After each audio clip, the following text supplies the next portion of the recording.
первый кыргызский режиссер, чья работа была номинирована на Оскар. Толюмуш Океев родился в 1935 году в Юрче у реки Тон Иссык-Кульской области. Его отец был санджирачи, а мама продавщица в магазине. Детство пришлось на трудные военные годы.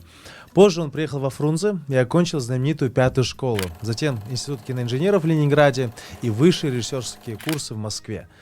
По окончанию учебы он выступил звукорежиссером на знаменитой кинокомедии «Операция И» Леонида Гайдая. Его дипломная работа «Небо нашего детства» вошла в список 100 лучших кинолент мира. Принял участие в создании порядка 20 фильмов, среди которых такие культовые фильмы, как «Лютый», который был выдвинут на Оскар, «Красное яблоко», «Поклонись огню», «Потомок белого барса» и другие. Он создал первую частную киностудию в Кыргызстане «Келечек». В 90-м году он был избран депутатом легендарного парламента, а с 93 по 98 год работал послом Кыргызстана в Турции. Народный артист СССР умер 18 декабря 2001 года в Анкаре в возрасте 66 лет от сердечного приступа.